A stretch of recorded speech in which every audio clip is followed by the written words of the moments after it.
যে মুসলমান লাইলাতুল বারাত তালাশ করে না, সবে বরাত তালাশ করে না, লাইলাতুল কদর তালাশ করে না, সবে বরাতও মসজিদে আসে না, লাইলাতুল কদরও মসজিদে আসে না, সেই মুসলমান বিধর্মীদের উৎসবে শুভেচ্ছা জানায়, স্বাগত জানায়, বিধর্মীদের উৎসবে শরিক হয়। 31st নাইট নামক এই যে সবচেয়ে বিধর্মীদের উৎসব, এই উৎসব সারা রাত সে আতশবাড়ি ফানুস ফুটিয়ে সে আনন্দ করে, গান বাজায়, নর্তকী নিয়ে নাচে। এগুলি এখনো মুসলমানই হতে পারে না। আপনি ঘোষণা দিয়ে দেন, বাজারে যেয়ে বলেন আমি তো মুসলমান নাই, আমি হিন্দু হয়ে গেছি, আমি খ্রিস্টান হয়ে গেছি, তাহলে মনটা মানাইতে পারতাম, সে তো মুসলমানের বাচ্চা ছিল, এখন তো বাচ্চা নাই। তাহলে আপনি মুসলমানের বাচ্চা হওয়ার পরেও লাইলাতুল কদর তালাশ করেন না, শবে বরাত তালাশ করেন না, রমজানে মসজিদে আসেন না, রোজা রাখেন না, বিধর্মীদের উৎসবে কিভাবে আপনি যান? যদি আপনার এতই বিধর্মী ভালো লাগে, প্রকাশ্যে ঘোষণা দিয়ে দেন আমি মুসলমান নাই, আমি হিন্দু হয়ে গেছি, খ্রিস্টান হয়ে গেছি, আপনার যা মন চায় ল্যাংড়া হয়ে নাচেন, আমাদের কোনো আপত্তি নাই। কিন্তু মুসলমানের বাচ্চা আপনি, আপনার বাড়িতে গান বাজবে, আপনি পিকনিকের নাম দিয়ে অশ্লীলতা বেহায়াপনা সমাজে ছড়াবেন, এটা মুসলমানের রক্ত থাকতে কখনো দেওয়া হবে না। আমরা স্পষ্ট ঘোষণা করতেছি, আমাদের এই মসজিদের এরিয়ায় কোনো কুলাঙ্গার যদি বক্স বাজিয়ে মাইক গান বাজায়, আমরা ছাত্র মুসল্লি তৌহিদি জনতা নিয়ে প্রতিবাদ করে এটার বিরুদ্ধে ব্যবস্থা নেব ইনশাআল্লাহ। আমরা কি কারণে এই যে সামনে যে 31st নাইট 31 ডিসেম্বর আসতেছে, আমরা মুসলমান হিসাবে কেন এই দিবস পালন করতে পারি না? 5টা কারণ আমি উল্লেখ করব। 1 নাম্বার হইল অবাধ মিলামেশা। এই রাত্রে নারী পুরুষ অবাধ মিলামেশা, জিনা ব্যভিচারের একটা কারখানা। লক্ষ লক্ষ তরুণী এই দিন তার সতীত্ব হারায়, লক্ষ লক্ষ মেয়ে এই দিন পরকীয়ায় জড়ায়, হাজারো যুবক এই দিন জিনায় প্রকাশ্যে জড়িত হয়। এই কারণে অবাধ মিলামেশা। আর ইসলামে নারী পুরুষ অবাধ কোনো মেলামেশার কোনো সুযোগ নাই। আল্লাহ রসুল বলছেন, ইদা যাহারাজ জিনা ওয়ার রিবা ফি ক্বরিয়া ক্বাদ আহাল্লু বিআনফুসিহিম আযাবাল্লাহ। যখনই কোনো সমাজের মধ্যে জিনার ব্যভিচার প্রকাশ্যে ছয়লাভ হয়ে যাবে, ওই সমাজের মধ্যে আল্লাহ তাআলা আযাব দিয়ে দিবেন। 2 নাম্বার, আল্লাহ রসুল সাল্লাল্লাহু আলাইহি ওয়াসাল্লাম বলেন, সিনফানি মিন আহলিন নার, 2টা জাহান্নামী দল আছে। লাম আরাহুমা, আল্লাহ রসুল বলেন আমি এই 2 দল দেখে যেতে পারি নাই, কিন্তু কিয়ামতের আগে আসবে, কিয়ামতের আগে আসবে। এদের মধ্যে একটা দল, কালাম আলোচনা যেটা আমি সেটা বলবো, একটা দল হইল নিসাউন কাসিয়াতুন আরিয়াতুন মুমিলাতুন মাইলাতুন। এক শ্রেণীর নারী আছে আরিয়াতুন, যারা পোশাক পরেও উলঙ্গ থাকবে। সাহাবে ইয়া রাসূলুল্লাহ, পোশাক পরে উলঙ্গ থাকবে কেমনে? আল্লাহ রসুল বলছেন কিয়ামতের আগে এক শ্রেণীর মহিলা আসবে, যারা পোশাক পরবে নামে মাত্র, কিন্তু পোশাক পরার পরেও এদের সমস্ত সৌন্দর্য পোশাকের বাইরে দিয়ে দেখা যাবে। কি কারণে? 2টা কারণে। মুমিলাতুন, একটা হলো নিজেকে অন্যের দিকে আকৃষ্ট করার জন্য, অথবা অন্যকে নিজের দিকে আকৃষ্ট করার জন্য বের হয়ে যায় উলঙ্গ, ওড়না নাই, পুরুষের দিকে আকৃষ্ট করার জন্য যুবতী মেয়েরা এই সমাজে, গ্রামে গঞ্জে একটু কম, শহরে গেলে হাঁটা যায় না, মার্কেটে যাওয়া যায় না, অবস্থা তো নাই বললেই চলে। কিয়ামত যে আইসা পড়ছে, আল্লাহ রসুল যে বলছেন, এই হাদিস জ্বলন্ত প্রমাণ।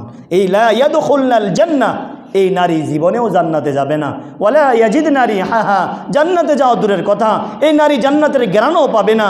ওয়া ইন্নাহা লাতুজাদু মাসিরাতু কাযা ওয়া কাযা, অথচ আল্লাহ রসুল বলেন জান্নাতের ঘ্রাণ 500 বছর আগে থেকেই পাওয়া যাবে। বলেন সুবহানাল্লাহ। তাহলে মুমিন বান্দারা 500 বছর আগে থেকে জান্নাতের ঘ্রাণ পাবে, আর এই শ্রেণীর নারীরা জান্নাত দূরের কথা, জান্নাতের ঘ্রাণও পাবে না। এখন আমার আপনার মেয়ে যদি এই শ্রেণীর মধ্যে পড়ে থাকে, এখান থেকে বের করতে হবে, তাকে বোরকা পরাইতে হবে, তাকে পর্দায় রাখতে হবে। বর্তমান সমাজে এক শ্রেণী আছে পর্দা লাগে না। আমরা দোয়া করি আল্লাহ সবাইকে হেদায়েত দান করুন।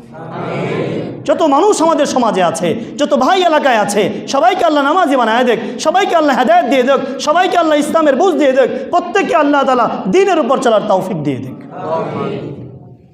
তাহলে এই ধরনের অপব্যাখ্যা আপনি না জানেন, আপনি পালন করতে পারি না, কিন্তু ইসলামের এই ধরনের শাশ্বত বিধান যদি এটা বিশ্বাস করেন যে আল্লাহ রসুলের উপর পর্দা ফরজ, বর্তমান নারীদের উপর পর্দা ফরজ না, যদি আপনার এটা বিশ্বাস থাকে, আপনার ঈমান নাই, আপনার ঈমান চলে গেছে।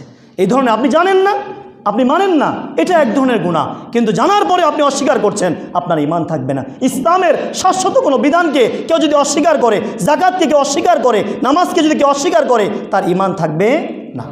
আপনি নামাজ পড়তে পারি না, আমাদের অনেক অপরাধ আছে, অনেক গুনাহ আমাদের আছে যেটা আমরা মানতে পারি না, সেটা এক ধরনের কথা। আল্লাহর কাছে মাফ চাইলে আল্লাহ মাফ করে দিবেন, কিন্তু আল্লাহর কোনো বিধানকে অস্বীকার করা, এটা মনে রাখবেন, এটা কুফরি, এটা তার ঈমান থাকবে না। তাহলে আমরা কোনো মুসলিম হিসাবে কোনো অশ্লীলতা, কোনো বেহায়াপনা কাজ করতে পারি না। 2 নাম্বার, যে কি কারণে আমরা পারবো না, আল্লাহ রসুল বলেন গান বাজনা। এই রাত্রে এই 31st নাইট কেন্দ্র করে গান বাজনা হয় কি হয় না? হয় না মনে হয়?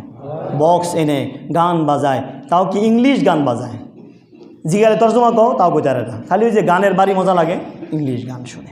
অথচ গান শোনা এটা জায়েজ আছে? জায়েজ নেই। আল্লাহ তাআলা কোরআনে বলেন ওয়ামিনান নাসি মান ইয়াশতারি লাহওয়াল হাদিস লিয়ুযিল্লা আন সাবিলিল্লাহি বিগাইরি ইলম ওয়ামিনান নাসি মান ইয়াশতারি লাহওয়াল হাদিস, যারা গানের এই বাদ্যযন্ত্র ক্রয় করে, বিগাইরি ইলমিন, জানাশোনা ছাড়াই যারা এই ধরনের বাদ্যযন্ত্র ক্রয় করে মানুষকে গুমরাহ করার জন্য, আল্লাহ রসুল বলেন এই যে লিয়ুযিল্লা আন সাবিলিল্লাহি বিগাইরি ইলম, যারা এই ধরনের বাদ্যযন্ত্র ক্রয় করে, ফাবাশশিরহুম বিআযাবিন আলীম, আপনি তাদের সম্পর্কে যন্ত্রণাদায়ক শাস্তির সুসংবাদ দিয়ে দেন। এই জন্য বাদ্যযন্ত্র গান এটা ইসলামে জায়েজ নাই, গান শোনা কোনোভাবেই জায়েজ নাই। বর্তমানে এক ধরনের আউল নামে বাউল শিল্পী বাড়িছে, কয় কি চ্যালেঞ্জ দেয় উলামায়ে কেরামকে, গান যে জায়েজ নাই কোরআনে কই আছে? কয় কি কয় না? কিছু আউল নামে বাউল শিল্পী আছে, কয় গান জায়েজ না, এটা কোরআনে কই আছে? কোন জায়গায় আছে? তুই এখানে আয় দেখ, তোরে দেখায় দিই, তুই তো কোরআনই পড়তে পারস না। ঠিক কিনা? ঠিক না? কেমন আউলের ফাউল, গান বলে জায়েজ আছে, উলামায়ে কেরাম যা কয় জায়েজ নাই, এটা কোরআনে কোন জায়গায় আছে?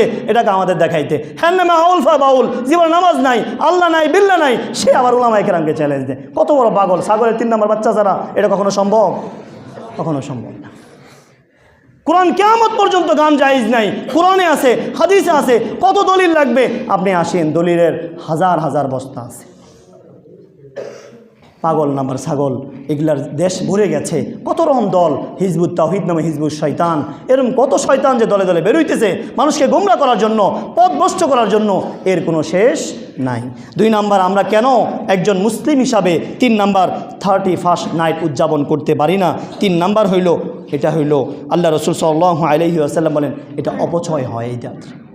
এই রাত্রে শ্যাম্পেন মদ থেকে শুরু করে গত বছরের হিসাবে একদিনে 150 কোটি টাকার মদ বিক্রি হয়েছে ওই 31st নাইটে। বলে নাউজুবিল্লাহ। তাহলে কি পরিমাণ অপরাধ! মদ খেয়ে মাতাল হয়ে তালে তালে গান বাজায়, আছে কি না? মদ খাওয়া জায়েজ আছে মনে নাকি? তা আল্লাহ রসুল কোরআনে বলছেন ওয়ালা তুসরিফু, যে অপচয় করিও না, অপচয় করার কোনো সুযোগ নাই।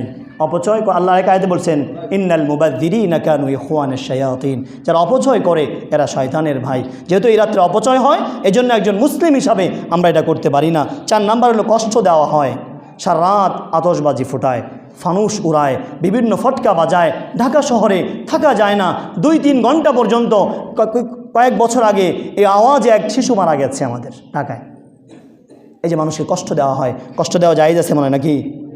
জায়েজ নেই। আল্লাহ কোরআনে বলছেন ওয়াল্লাযীনা ইউযুনাল মুমিনিনা ওয়াল মুমিনাতি বিগাইরি মাকতাসাবু ফাকাদ ইহতামালু বুহতানাও ওয়া ইসমান মুবিনা, যারা মুমিন পুরুষ, মুমিন নারীকে কষ্ট দিল কোনো অপরাধ ছাড়াই, যারা ঘুমিয়ে থাকে তাদের তো কোনো অপরাধ নাই। আপনি যে বিশাল বড় বড় ফটকা ফুটাইতেছেন, আওয়াজে মানুষ ঘুমাইতে পারতেছে না, বাচ্চারা ভয় পাইতেছে, এই যে কষ্ট দিচ্ছেন, আপনি সুস্পষ্ট গুনার অধিকারী হচ্ছেন। এই কারণে একজন মুসলমান এই বর্ষবরণ অনুষ্ঠান করতে পারে না। সর্বশেষ 5 নাম্বার হইল আল্লাহ রসুল সাল্লাল্লাহু আলাইহি ওয়াসাল্লাম বলেন ধর্ষণের শিকার হয়, এই জন্য আমরা এই রাত উদযাপন করতে পারি না। কারণ এই রাত্রে হাজার লক্ষ লক্ষ নারী তার সতীত্ব হারায়। অনেক যুবতী বাবা মনে করে সারা বছর তো যায় না, একটা রাতই তো ছেড়ে দেয়, যাওয়ার পরে হাজার হাজার লক্ষ লক্ষ নারী এই রাত্রে দর্শিতা হয়। দর্শিতা বলতে তারা তো একত্রে হয়েই দর্শন করছে, সতীত্ব হারাচ্ছে। এই যে ধর্ষণ, এটা ইসলামে জায়েজ আছে? জায়েজ নাই। কোনো নারী বিবাহের আগে কোনো একজন নারী মাহরাম ছাড়া কোনো পুরুষের কাছেও যেতে পারবে না। হুজুর, এটাকে যুবকরা বলতে পারেন যে হুজুর আমরা তো দর্শন করি না, তাহলে আমাদের সমস্যা কি? আল্লাহ রসুল কি বলছেন? লা ইয়াখলুওয়ান্না আহাদুকুম বিইমরাআতিন ইল্লা সালিসুহুমা শাইতান, তোমাদের কেউ যেন কোনো মহিলার কাছে যেন গমন না করে, কারণ যখনই কোনো পুরুষ আর কোনো মেয়ে একত্রে কথা বলে, একত্রে থাকে, 3য় নাম্বার জন কে হয়? শয়তান। শয়তান কে হয়ে যায়? শয়তান। শয়তান শেষ পর্যন্ত না বিয়ের আগে কোনো ছেলের মেয়ে বান্ধবী হতে পারে না, কোনো মেয়ের ছেলে বান্ধবী থাকতে পারে না। এগুলি যাই বলে সবগুলি জিনা, সবগুলি ব্যভিচার। বিয়ের আগে আবার কিসের বন্ধু, কিসের বান্ধবী? না, ইসলাম সমর্থন করে না। সহশিক্ষা, ছেলে মেয়ে একসাথে পড়া, এটা ইসলাম সমর্থন করে না। বেপরদায় ছেলে মেয়ে এক হওয়া, এটা ইসলাম সমর্থন করে না। ছেলে বন্ধুর মেয়ে বন্ধু থাকতে পারে না, মেয়ে বন্ধুর ছেলে বন্ধু থাকতে পারে না, এটা ইসলাম কোনোভাবেই জায়েজ নাই, সম্পূর্ণ হারাম। যদি একত্র হয়, কথা বলে, যা কিছু করবে, সম্পূর্ণ জিনার ব্যভিচার। এজন্য আমাদেরকে এই বর্ষবরণ নামে 31st নাইট, যে একটা হারাম রাত সামনে আসতেছে, 31শে ডিসেম্বর, আল্লাহ তাআলা আমাদের সচেতন মুসলমান হিসাবে আমাদের সবাইকে এই বর্ষবরণ এটা থেকে বাঁচার তৌফিক দান করুক, এবং সবাইকে আল্লাহ তাআলা এই রাত্রে কেন্দ্র করে যত গুনাহ হয় সমস্ত গুনাহ থেকে আল্লাহ তাআলা আমাদেরকে বাঁচার তৌফিক দান করুক। এই 31st নাইটের যে সংস্কৃতি, যে উৎসব, এটা মুসলমানদের উৎসব না, এটা খ্রিস্টানদের উৎসব। এটা রোমান মুশরিকরা খ্রিস্ট ধর্মের পূর্বে তারা এই উৎসব পালন করত। যখন 31শে রাত্রের 12টা বেজে যাইত, 12টা বাজার আগে তারা কিছুক্ষণ আগে তারা এই জানুস মূর্তি, আপনি অনলাইনে সার্চ দিলেই জানুস লেখলে দেখবেন 2 মাথাওয়ালা একটা মূর্তি আসে। তারা কি করতো, এই রোমানরা তারা কি করতো, রাত 12টা বাজার কিছুক্ষণ আগে পিছনের মুখের কাছে গিয়ে যাইতো, যায় বলতো, বিগত 1 বছর যে আমরা ভালো ছিলাম, এটা আপনার কারণেই ভালো ছিলাম। বলে নাউজুবিল্লাহ। ভালো রাখার মালিককে, রিজিক দেওয়ার মালিককে, সুখ দেওয়ার মালিককে, সব কিছু করার মালিককে। পরে 12টা বাজার পরে তার সামনের মুখে যায় বলে, ভগবান আগামী 1 বছর যেন আমরা ভালো থাকতে পারি, তুমি দোয়া করে দাও। বলে নাউজুবিল্লাহ। তাহলে সম্পূর্ণ শিরিক।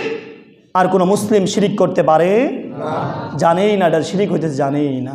অথচ আল্লাহ কোরআনে বলছেন, ইন্নাল্লাহা লা ইয়াগফিরু আন ইউশরাকা বিহি ওয়া ইয়াগফিরু মা দুনা যালিক। কোনো মুসলমান শিরিক করতে পারে না। যদি সে শিরিক করে, আল্লাহ সব গুনাহ মাফ করে দিবেন, কিন্তু আল্লাহ তাআলা শিরিক মাফ করবে না। আল্লাহ তাআলা বুঝার, মানার, আমল করার তৌফিক দান করুক।